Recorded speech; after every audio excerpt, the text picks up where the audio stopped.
चलो भाई आओ। तो पिछली क्लास में हम लोगों ने क्या पढ़ लिया था, बोलो? इलेक्ट्रिक डाइपोल और इलेक्ट्रिक डाइपोल मोमेंट पढ़ लिया था ना। मैंने तुम्हें ये भी बता दी थी कि एक्सियल लाइन क्या होती है और इक्वेटोरियल लाइन, अरे बता दी थी क्या?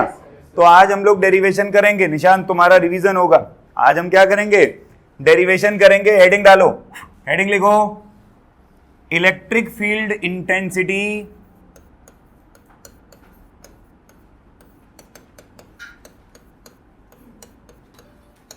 Electric field intensity at an axial point. लिखो जरा, इलेक्ट्रिक फील्ड इंटेंसिटी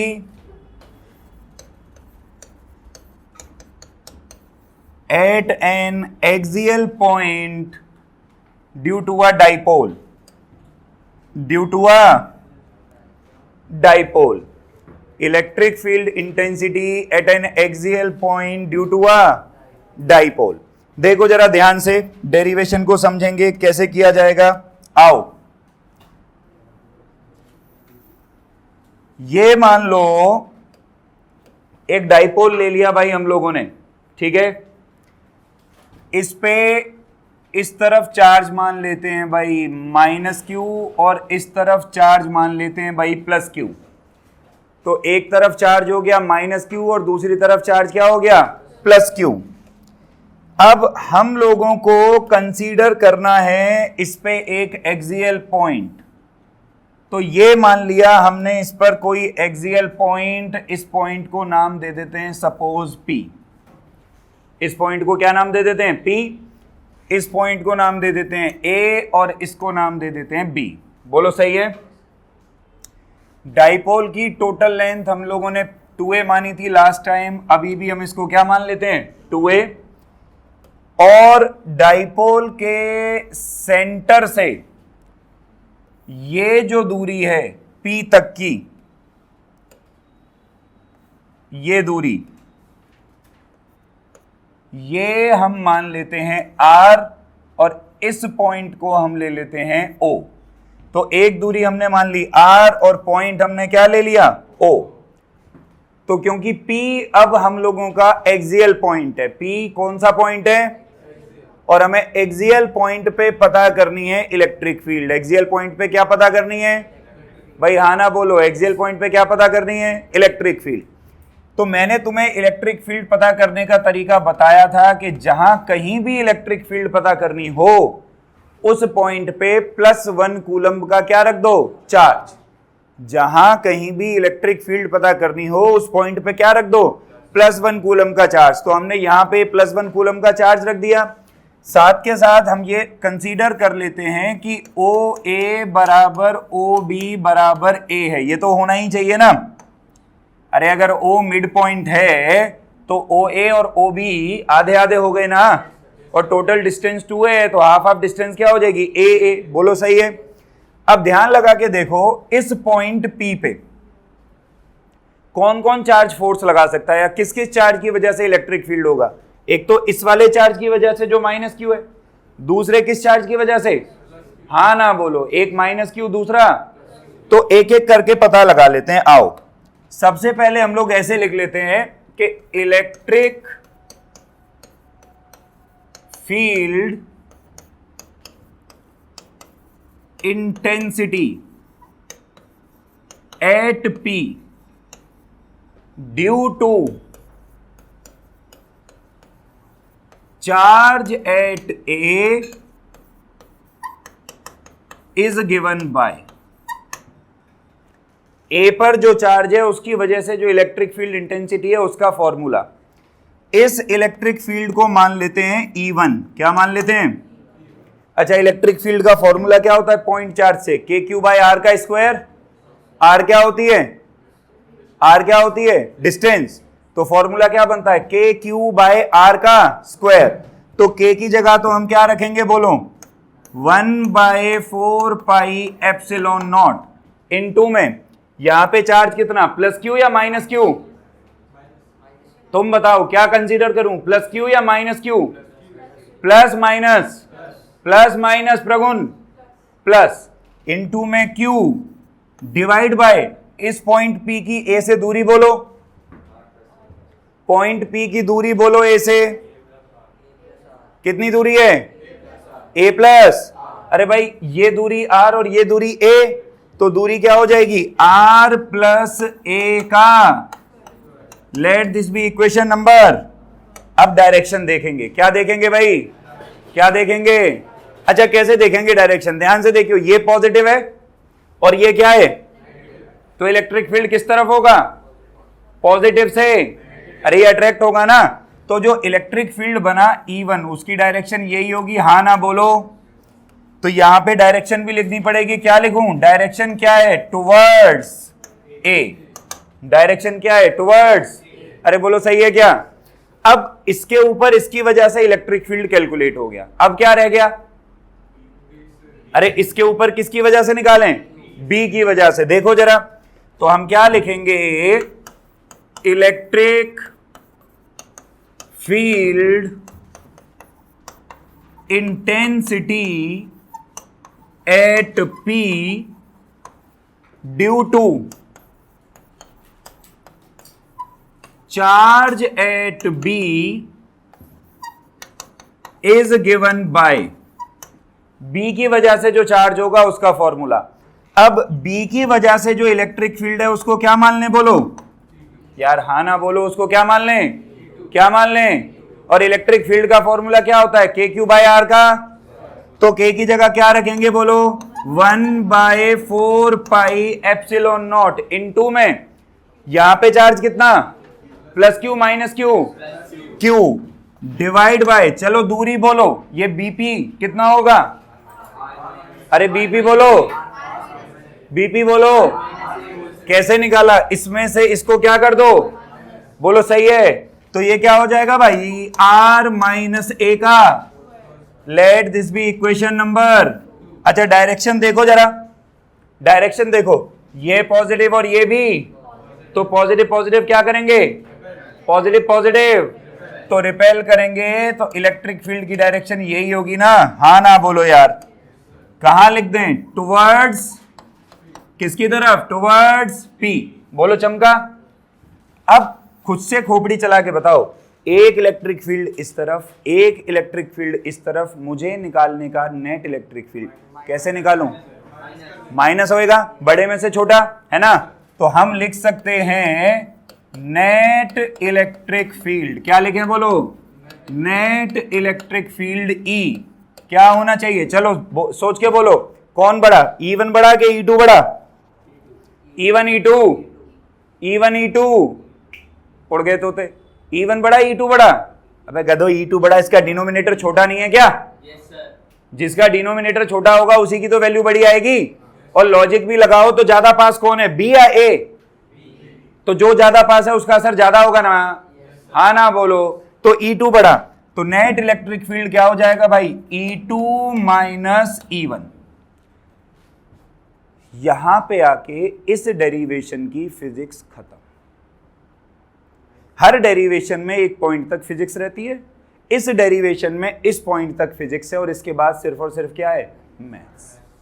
अब आपने कुछ नहीं करना, सिर्फ E2 और E1 की वैल्यू इसमें रखनी है और क्या कर देना? सॉल्व करेंगे। आओ अब थोड़ा तेजी में करूंगा भाई कैलकुलेशन। चलो जी, E2 की वैल्यू लिखेंगे Q/4 pi epsilon naught R minus A का whole square minus Q/4 pi epsilon naught bracket में R प्लस A का। अबे हाँ ना तो बोलो। E का formula Q/4 pi epsilon naught common, बोलो LCM, R माइनस A का whole square into R plus R minus A से R माइनस A कटा, ऊपर बोलो क्या बचेगा? R plus minus R minus, अरे हाँ ना तो बोल दो, Q divide by 4 pi epsilon not. Open कर दूं क्या इसको? A प्लस B का होल स्क्वायर लगा के क्या बनेगा फॉर्मूला? R का स्क्वायर प्लस A का square plus 2AR minus R square minus A square plus 2AR divide by formula बोलो A plus B A minus B। तो A plus B A minus B क्या बनता है? A square minus, तो इसको क्या लिख सकते हैं? R square minus A square का, जो चीज कटती है उसे काटो यार। कट गया? हाँ ना बोलो। क्या बचा? Q इंटू में 4AR divide by 4 pi epsilon note R square minus A square का। अबे हाँ ना तो बोल दो, आगे करते हैं सॉल्व। ये लो जी, इधर करते हैं सॉल्व। अच्छा, इसको ऐसे लिखा जा सकता है क्या? 2A into 2R divide by 4 pi epsilon note R square minus A square का होल स्क्वायर। हाँ ना बोलो। अरे लिखा जा सकता है क्या ऐसे? ऐसा क्यों लिखा बोल? Q इंटू 2A को क्या बना सकते हैं बोलो? क्या बना सकते हैं? Q इंटू 2A क्या हो जाएगा? P। Q इंटू 2A क्या हो जाएगा? तो इलेक्ट्रिक फील्ड का फॉर्मूला बोलो क्या बनेगा? P इंटू में 2R divide by 4 pi epsilon note R square minus A square का होल स्क्वायर, ब्रैकेट में लिखेंगे बिकॉज P बराबर Q इंटू में 2A। बोलो आया? कायदे में डेरिवेशन खत्म यहीं पर। लेकिन हमारे सिलेबस में केवल और केवल उस डाइपोल की स्टडी है जो बहुत छोटा हो, जो बहुत। तो हम क्या लिखेगा? हम लिखेगा कि suppose the dipole is of very short length. हम सपोज कर लेते हैं कि डाइपोल की लेंथ बहुत ही, अब डाइपोल की लेंथ बहुत छोटी, तो डाइपोल क्या है? 2A लेंथ का है। डाइपोल की लेंथ बहुत छोटी है तो 2A will be less than. अरे बहुत छोटा होगा ना, और छोटी चीज को क्या कर देते हैं? नेग्लेक्ट। तो हम क्या लिखेंगे? Hence A square can be neglected. Hence A square can be. अरे हाँ ना बोलो। A स्क्वायर को नेग्लेक्ट कर दिया तो A की जगह क्या रख दो? 0। A की जगह क्या रख दो? जैसे ही A की जगह 0 रखोगे, ध्यान से देखो, E एक्सियल का फॉर्मूला निकलेगा उस्ताद 2P divide by 4 pi epsilon note R का क्यूब। क्योंकि नीचे बन जाएगी R की पावर 4, एक R से कट जाएगा, नीचे क्या बचेगा? R का। अरे आया? अरे डेरिवेशन पल्ले पड़ी? अरे फिजिक्स कहां तक लगी है भाया? इसके बाद केवल और केवल क्या है? उतार। अरे केमिस्ट्री कहां है? मैथ्स है। चलो बताओ जरा, आओ जरा इधर आओ। हाँ एक चीज बताओ, बड़ा कौन था? E2 के E1? तो जो E2 की डायरेक्शन है वही होगी। अरे यार लॉजिक नहीं समझे? इधर से तो वापस से एग्जांपल देखो। मेरे को इधर से एक बंदे ने खींचा 10 न्यूटन से, इधर से एक बंदे ने खींचा 5 न्यूटन से, मैं किधर गिरूंगा? तो तुम्हें कैसे पता चला इधर गिरा? क्योंकि वो बड़ा था। लॉजिक, हर चीज को फॉर्मूले पे ही मत लेके जाया करो, कुछ ना करंटली लॉजिक भी लगा लिया करो। तो लॉजिक से हो गया ना सवाल, बहुत बढ़िया। अच्छा एक काम करो जरा, इधर देखो, जैसे मान लो, क्या मानोगे, ये एक डाइपोल है, ये लो हम बता दिया, ये -q, ये -q और ये +q है। बोलो सही है?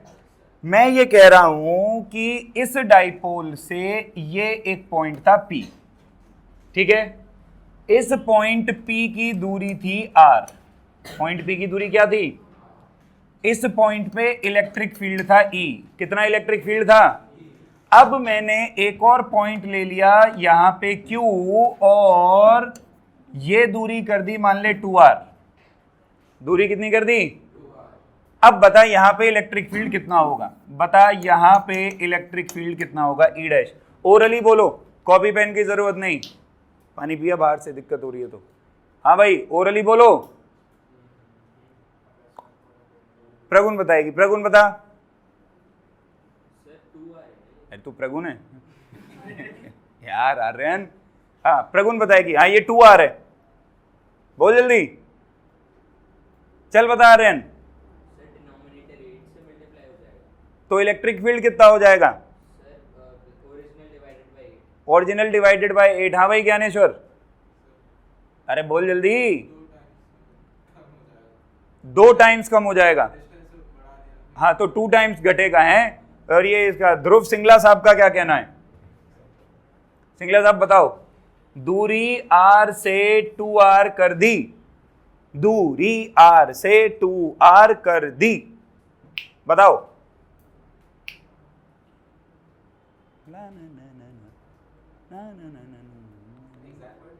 एक्सियल पॉइंट है ना, तो दिख नहीं रहा एक्सियल पॉइंट है, मतलब बोलूंगा तभी एक्सियल पॉइंट आएगा। हाँ तो लाइन पे ही है ना, अरे उसी पे 2r कर दी ना, मतलब यार इंक्रीज करेगी कितना, 2 गुना 8 गुना 8 गुना घटेगा। अरे यार यहां पे E है तो फॉर्मूला क्या था, 2p divide by 4 pi epsilon naught r का क्यूब। हाँ ना बोलो भाई, अरे यही था ना। अब ये दूरी r की जगह बोलो क्या कर दी, r की जगह क्या कर दी, तो r की जगह अगर यहाँ पे 2r कर दोगे तो उसका क्यूब कितना हो जाएगा, 8r का क्यूब। कितना हो जाएगा, तो इलेक्ट्रिक फील्ड कितने गुना घटेगा, 8 गुना। कितने गुना घटेगा, बात चमकी। अरे हाँ ना तो बोलो। यार ये ऐसे पागलों वाले सवाल भी नहीं हो रहे तुमसे। 1 नंबर में बोर्ड ने पूछा था, ये 1 नंबर में ये सवाल बोर्ड में आ रखा है, और इसीलिए तुम लोग को फिजिक्स मुश्किल लगती है, क्योंकि बिल्कुल भी लॉजिक लगाते ही नहीं यार मेरे, तुम लोग क्या कर रहे हैं। अगली हेडिंग लिखो, electric field. Electric field at an equatorial point. Equatorial point due to a dipole. Electric field at an equatorial point due to a dipole. एक डाइपोल की वजह से इक्वेटोरियल पॉइंट पे जो इलेक्ट्रिक फील्ड है उसको पता करेंगे। पहले चित्र देखेंगे, पहले क्या देखेंगे, आओ जरा इधर। तो मेरा भाई ये मैंने एक डाइपोल कंसीडर कर लिया ऐसे, इधर -q चार्ज और इधर कितना चार्ज, सही है। अच्छा इक्वेटोरियल पॉइंट की खासियत क्या होती है रिद्धि, y एक्सिस पे होता है। तो y एक्सिस तो बहुत सारी बन सकती हैं, कहीं भी बना दूं सेंटर से। तो इक्वेटोरियल पॉइंट की कोई खासियत बताई थी सर, इक्वल होता है। सर कहाँ से इक्वल होता है सर, सर बहुत बढ़िया sir.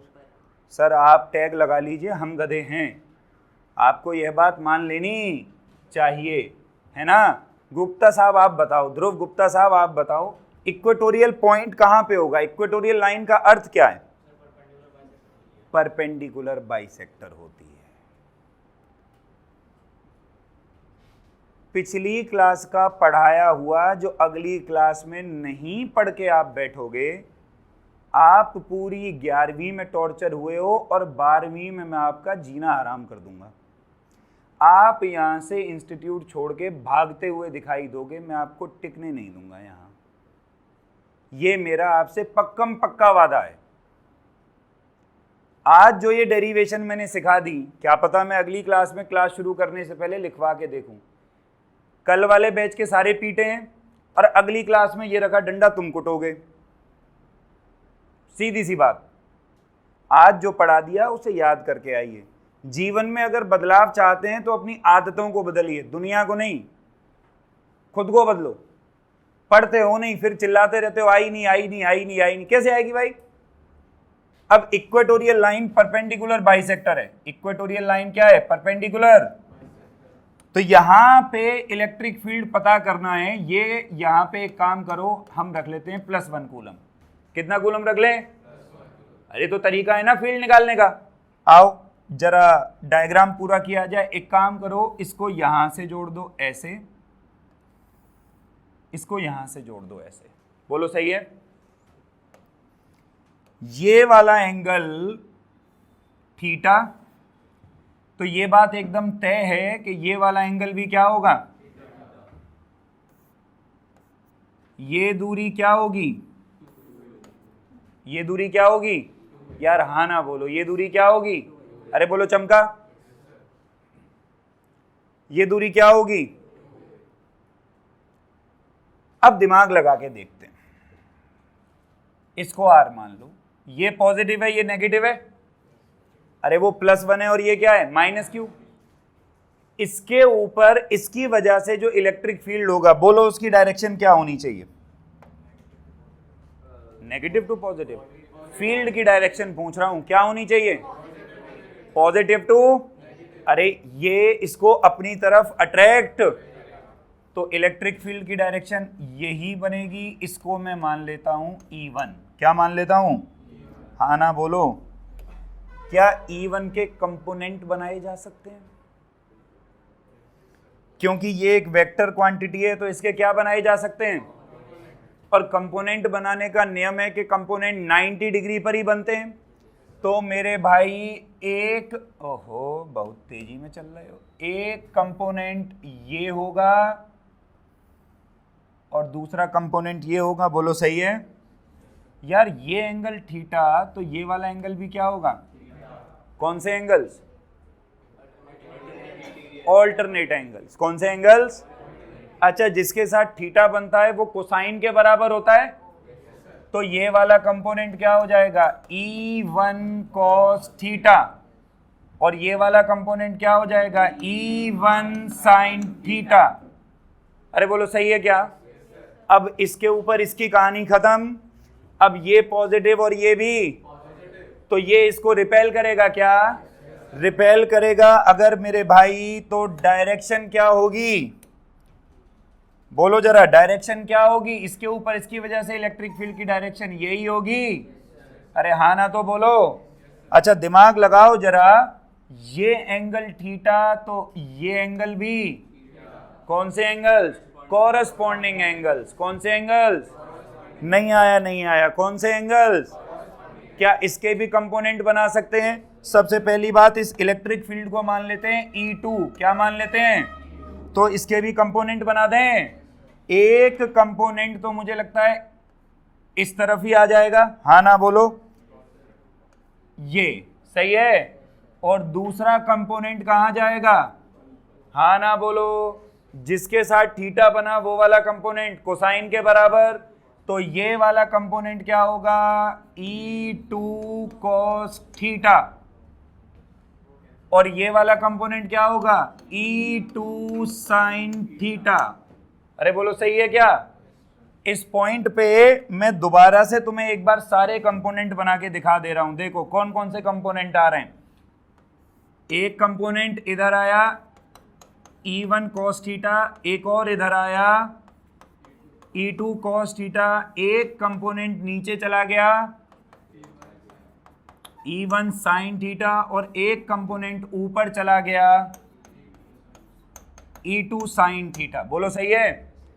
E1 sin theta, E2 sin theta, E1 cos theta, E1 cos theta, E2 cos theta. बोलो सही है? अब ध्यान से देख, अगर मैं ये साबित कर पाऊं कि E2 और E1 बराबर हैं, तो ये वाला कंपोनेंट इस वाले कंपोनेंट को काट देगा, क्योंकि दोनों अपोजिट हैं। और जो नेट इलेक्ट्रिक फील्ड बचेगा वो क्या बचेगा? E1 cos थीटा प्लस, क्योंकि दोनों की डायरेक्शन, हाँ ना बोलो। ये लॉजिक समझ आ रहा है ना? बहुत बढ़िया। तो अब एक काम करो, सबसे पहले E1 और E2 की वैल्यू निकालने। देखो आओ, E1 की वैल्यू निकालते हैं। Electric field, electric field eight, इस पॉइंट को कोई नाम नहीं दिया क्या अपन ने? इसको कह दो A, इसको कह दो B, और इसको क्या कह दो? C। ठीक है। और एक काम कर लो, इस वाले पॉइंट को कह दो O। So electric field at C due to charge at A, due to charge at A is given by, इसको हमने क्या मान रखा है? चलो भाई, इलेक्ट्रिक फील्ड का फॉर्मूला बोलो रे। KQ/R का, मेरे साथ साथ करना कैलकुलेशन। K की जगह क्या रख सकता हूं? बोलो 1/4 पाई एप्सिलॉन। चार्ज बोल इधर, plus Q minus Q, plus Q minus Q, plus Q divide by दूरी। दूरी क्या होगी? AC। AC की वैल्यू बताओ।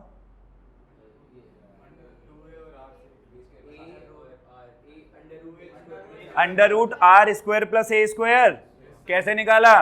पाइथागोरस। कैसे निकाला? अरे यार, ये दूरी A, ये दूरी R, तो इसका स्क्वायर बराबर A का स्क्वायर प्लस R का स्क्वायर। हाँ ना बोलो भाई। तो दूरी क्या आई भाई साहब? आर स्क्वायर प्लस, उसका स्क्वायर रखना है ना, let this be equation number, बहुत बढ़िया। बिल्कुल इसी तरीके से कैलकुलेट करो electric field at C due to charge at B is given by, charge at B is given by, इसको क्या मान लिया है? चलो बोलो, अरे तुम ही बोलो, क्या है करे formula? 1/4 pi epsilon not, charge बोलो, दूरी बोलो, सेम आएगा क्या? पक्की बात। तो ये हो गया R square plus A square, let this be equation number, अरे 1 तो बना ली, let this be equation number, हाँ ना बोलो। अच्छा, इक्वेशन 1 और 2 से पता नहीं लग रहा कि दोनों बराबर हैं? तो मतलब हम क्या कह सकते हैं कि from equation 1 and 2 we can say that E1 बराबर है किसके? और अगर E1 बराबर है E2 के, तो हम ये कह सकते हैं कि E1 sine theta will cancel E2 sine theta, E1 sine theta cancel कर देगा किसको? तो नेट इलेक्ट्रिक फील्ड बोल क्या बचा? हाँ, नेट इलेक्ट्रिक फील्ड E बराबर, बोलो क्या आया? E1 cos theta plus E2, अरे हाँ ना बोलो, अरे बोलो सही है क्या? बहुत बढ़िया। क्या इसको ऐसे भी लिख सकता हूं, 2E1 cos थीटा? हाँ ना बोलो, प्रगुण उतारने पे ध्यान मत दो, ये यहीं रहेगा, आपको वक्त मिलेगा, इधर ध्यान दो। नेट इलेक्ट्रिक फील्ड क्या आ गया? 2E1 cos, आओ जरा वैल्यूज रखें, छोटा कर दूं क्या इसको थोड़ा सा? इधर देखेंगे, आइए, बहुत अच्छे, बहुत बढ़िया। नेट इलेक्ट्रिक फील्ड E बराबर, चलो भाई E1 की वैल्यू बोलो, अबे वो लिखी तुम्हारे सामने, पढ़ के बोल दो, Q divide by 4 pi epsilon naught R square plus cos theta, बोलो भाई, अरे बोलो यार, बेस अपॉन हाइपोटेनस होता है ना, इस ट्राइंगल में निकाल cos थीटा, बेस क्या है बोल? A, हाइपोटेनस बोल root R square plus A square, नहीं आया? अरे नहीं आया, अरे बेस कितना है? अरे हाइपोटेनस कितनी है? तो रख दूं क्या? तो cos थीटा की जगह क्या रखूंगा? A divide by R square plus A square की पावर, अरे स्क्वायर रूट का मतलब है पावर क्या होती है? अरे हाँ ना तो बोलो, अरे सॉल्व कर लें। अगर इसको फर्दर सॉल्व करते हैं, इधर ध्यान लगाओ, E बराबर हो जाएगा Q into 2A divide by 4 pi epsilon naught R square plus A square, 1 plus 1/2 is 3, अरे बेस सेम होती है तो पावर ऐड हो जाएगी ना, तो 1 प्लस 1/2 इज 3/2, नहीं आया, नहीं आया, अरे 1 प्लस 1/2 इज, अच्छा Q इंटू 2A को क्या लिख दूं? अरे बोलो, इलेक्ट्रिक डाइपोल मोमेंट, तो E बराबर क्या गया? सोते रहते हो बिल्कुल सारी क्लास में, ऐसे नहीं रेस्पॉन्स करें। Q इंटू 2A क्या आ जाएगा? क्या है ये? इलेक्ट्रिक डाइपोल, तो P divide by 4 pi epsilon naught R square plus A square की पावर 3/2 ब्रैकेट में, बिकॉज P बराबर Q इंटू में, अरे हाँ ना तो बोलो। अब वही सपोजिशन जो पहले करी थी, क्या सपोज करेंगे? Suppose the dipole is of very short length, लो शॉर्ट ही लिख दें स्मॉल की जगह। तो अगर डाइपोल बहुत छोटा है तो hence 2A is less than and hence A square can be, बोलो सही है क्या? अगर A स्क्वायर को नेग्लेक्ट कर दोगे इधर तो ये तो 0 हो गया, 2 इंटू 3/2, 2 से 2 कटेगा, पावर क्या बचेगी? R का, तो E इक्वेटोरियल का फॉर्मूला बोल क्या बना? P divide by 4 pi epsilon naught R का, कोई अंतर आया क्या? क्या अंतर आया? एक्सियल में क्या था? 2p, इसमें क्या है? तो एक्सियल इसका कितना हुआ? कितना हुआ? नहीं आया, नहीं आया। एक्सियल इसका क्या हुआ और ये उसका क्या हुआ? आधा। बोल चमका। बहुत अच्छे, बहुत बढ़िया। उतारो, शाबाश, वाह वाह। हाँ 2:1 आएगा।